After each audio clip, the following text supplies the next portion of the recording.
Good morning, good day, good evening, good afternoon, whatever it is, wherever you're at, whenever you're watching this video. Hey, I got another 10 rolls. I went through and oh my gosh, this is a win right from the get-go. Something that I didn't expect when I went to the bank. I asked for 10 rolls of quarters, dimes, nickels, and always ask, do you have any halves? And she goes, yeah, I got about $100 worth of halves. I said, perfect, I'll take 10 rolls, $100, see what they had. And this is what they gave me. So the halves, right off the bat, look at that. That's the semi-quincentennial. Denver. Yeah, Denver Mint, semi-quincentennial. We've got rolls, 10 rolls. There's the backside of it if you haven't seen them. Look at that. We got 10 brand new rolls of semi-quincentennials. So that's a win right there. I don't even need to hunt those. I'm not touching those. I'll figure out what to do with those later. Make those comments down below. From there, I've got 10 rolls of quarters, one of which is a customer wrapped roll. The others are circulated. Dimes, I've got 4 bank wrapped rolls.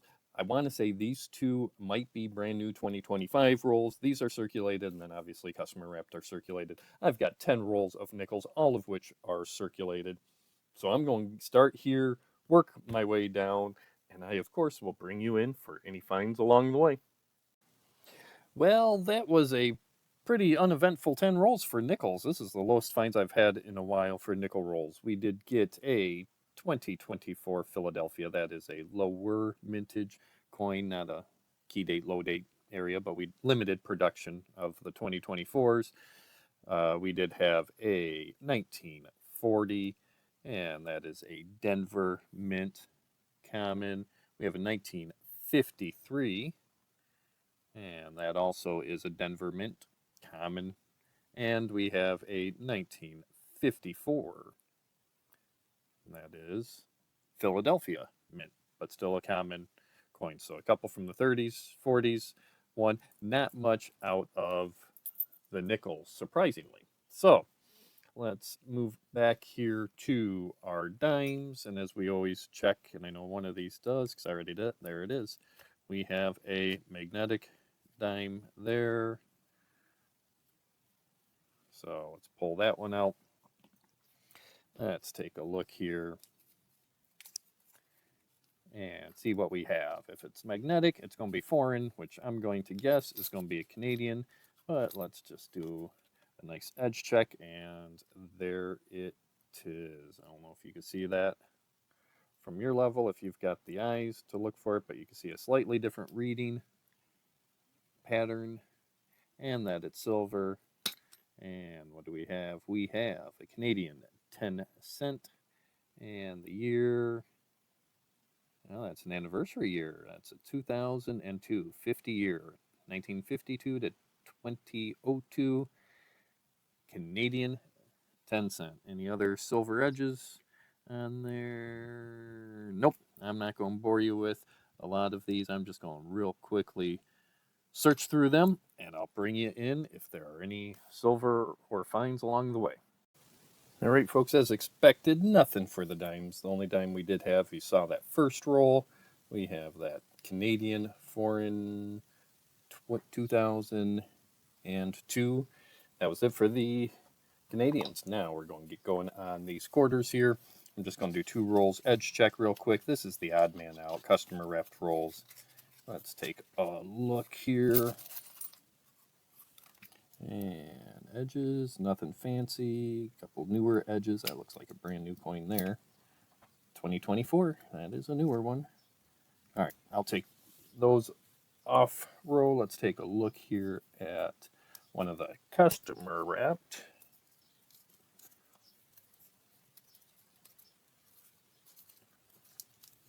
And let's see what kind of customer wrapped rolls we have here. Oh, that's all looking pretty new. There's a little bit of a worn one. These circulated? Yep. All right, they are circulated, and I just made a mess. All right, let's just take a quick look at a couple of these. I will, like I said, bring them in for check for doubles, check for errors, for West points. I'll do a nice deep dive into these, and I will bring you back if there's any finds along the way. Hey, look at this roll number 6. This just came up. It is dirty, but look at that mint mark. That is a West Point mint. Man, I wish that just wasn't so dirty. Let's see which one it is. It is Salt River Bay. Thankfully, I already have a good one of these, but it's a West Point nonetheless. Other finds so far in these first 6 rolls, we do have the Mayflower Compact. We have both a Philadelphia and a Denver. And then this one, here's a 2025 Philadelphia, and that is Dr. Vera Rubin. That's a book filler for me. I'm just now starting to see a lot of these 2025, so I'm happy with it. This has been good quarters. First time I've had some good quarters for a while. I'm going to finish the roll number 6, get through the 10, and I'll bring you back in for the end summary. All right, folks, here we are at the end of the 10 roll hunt, and take a look at this. A little out of focus here. We did have, whimsically enough, I got a set out of this. These are coming more and more common. If this would decide to focus, there we go. We've got a Philadelphia and a Denver.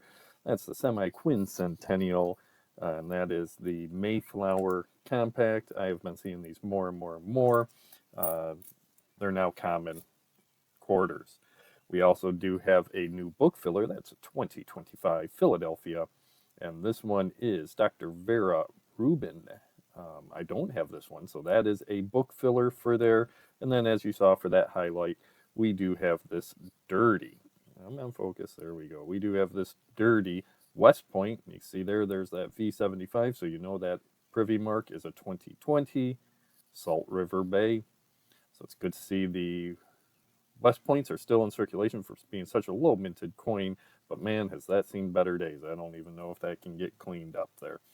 Of our other finds, I'll bring in here, we did have 1940 Denver, 1953 Denver, 1954 Denver, Philly, and a 2024 lower mintage Philadelphia. And then for the dimes in between, we only have the one foreign find. That is a Canadian, what's the date? That is a commemorative. That's the 1952 to 2002 50-year anniversary. So that's a 2002 commemorative dime. So that's it. That's all she wrote. Not a bad. When I'm happy with the West Point and the book filler, that made this hunt worth the hunt in general. So thank you guys for pressing that subscribe button, pressing that thumbs up button, and showing your support that way. And tell me if you like these 10 roll hunts. Make those comments below. If you think I should just stick with one denomination at a time, all quarters, all dimes, all nickels, write that down. Let me know what you think on doing a full one coin hunt versus one denomination hunt versus these mixed hunts of multiple of quarters, dimes, and nickels, multiple denominations. Curious to see your feedback. Until the next time, have yourselves a wonderful, wonderful, wonderful day and happy hunting.